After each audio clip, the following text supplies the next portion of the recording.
From calling LIV golf dead in the water to eventually swimming in LIV's very waters. The PGA Tour's bravest knight, Rory McIlroy, has had many changes of heart about what's good for golf and what's not. But there's one thing about him that he'll never change. He'll stand by everything the Tour does. Every time the Tour does something hard to defend, there's one man who takes it upon himself to do the deed, McIlroy. And he's done it again. This time, the chief critic of LIV golf had to explain why it was the big deal for the PGA Tour to adopt the same strategic changes to its format that it criticized the Rebel League for. And guess what? The four-time major champion says he loves the new adaptations the Tour has made. Oh yeah, you heard that right. It looks like the Rebel League has had a bigger impact on the workings of the Tour than its members care to admit.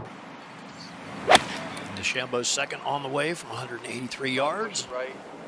So much so that even players like Rory have to surrender to the new ways of the game. But what exactly is this episode of The Northern Irishman coming to the Tour's rescue all about? I hear you ask. Well, recently, ahead of the Arnold Palmer Invitational to be exact, the Tour dropped a bombshell. So it turns out that the PGA Tour is also going to introduce limited fields and no cuts for the designated events that already have higher purses than ever before. We changed the complexion of this in Rory's mind.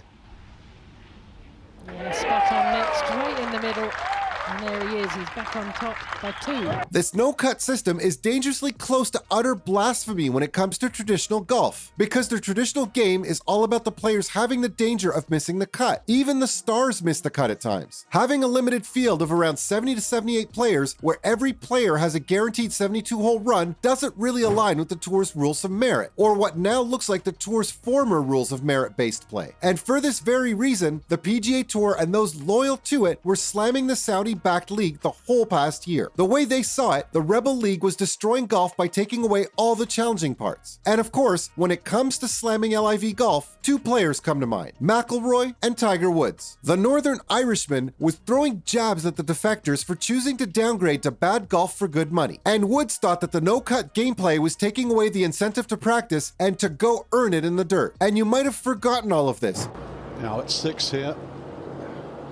Frank, I think a lot of people question. But the LIV defectors sure haven't. I'm sure the PGA stars are beyond happy that they're getting more money and no-cut events. But there are others that are way happier right now. The LIV camp. When the PGA Tour broke the news about these new changes that'll be implemented in 2024, the defectors were quick to react. It was their moment. Ian Poulter took to Twitter to comment about the PGA's new model, saying it looked pretty similar to a certain product that the media and commentators have been speaking badly about. Also, Lee Westwood was not going to comment, was he? He mocked the Tour by pointing out how he spent his last year hearing how good full fields and cuts are. And while they didn't hold back, it was actually the LIV Golf's official account that posted the spiciest, most sizzling tweet. Here's what it said. Imitation is the greatest form of flattery. Congratulations, PGA Tour. Damn, straight for the jugular. And there was Phil Mickelson with a whole other story. He revealed that before jumping ship to LIV, he had suggested the PGA Tour bring forth some similar changes. But they didn't hear him out for a second. Here's what's interesting about Phil's revelation though. It confirms that it was only LIV's impact that could persuade the Tour to change its ways. Interestingly, even McIlroy doesn't deny it. He says it's all business. The 33-year-old believes that introducing modern rules to the Tour was important because, well, that's what the sponsors will want to pay money for. FedEx Cup playoffs.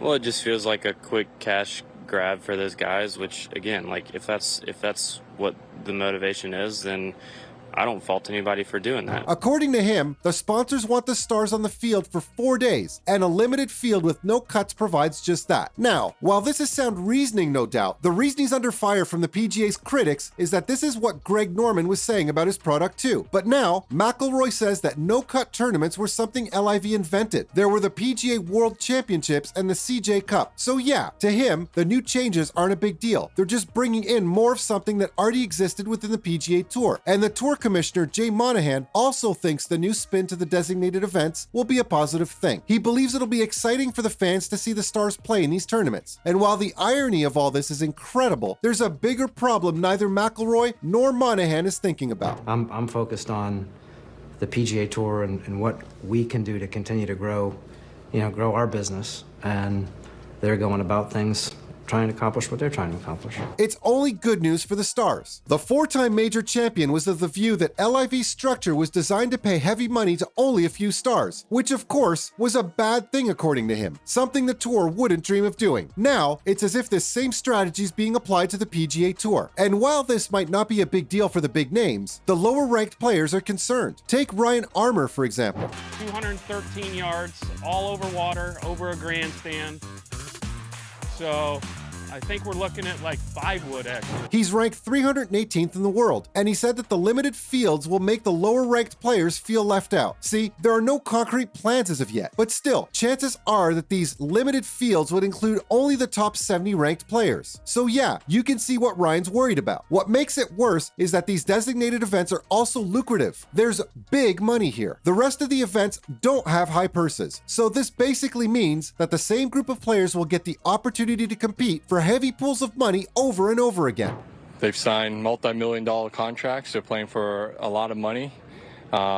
Every one of them has said that they want to play less golf, and so now they're going to play more golf. And the other players will be limited to playing the smaller, less significant events, which will, as Ryan Armour put it, make them feel like mules. He's also a member of the Players Advisory Council, so he remembers being in the meetings where these changes were discussed. And he's upset that even though the concerns of the majority of the players were raised, the tour only ended up caring about the stars. Interestingly, the shockwaves of the new announcement have gone all the way to Europe as well. The DP Tour has its concerns too. Among the people who criticized the PGA's no-cut and limited field strategy was Richard Bland. Go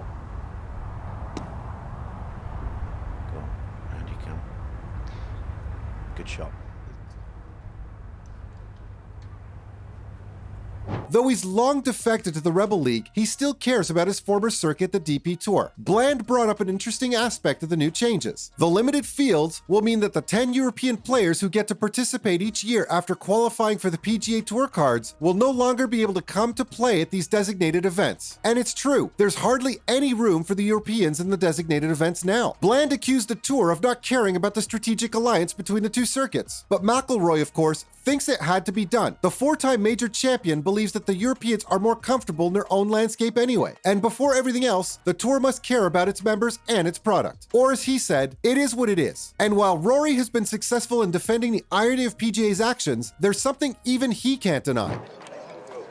Boy, were you right about the dark green grass, though, Billy. That the presence of LIV has made the tour look into its own weaknesses and change the things that needed to be changed. If you hear close enough, somewhere in the distance, you can hear Greg Norman say, "Told you so." And undermine you whichever way they can. Rory doesn't know anything, right? All due respects, Rory, he doesn't know anything about LIV. He knows something about the PGA Tour. He sits on the PAC Council. And that's the latest from Rory and his undying fidelity to the PGA Tour.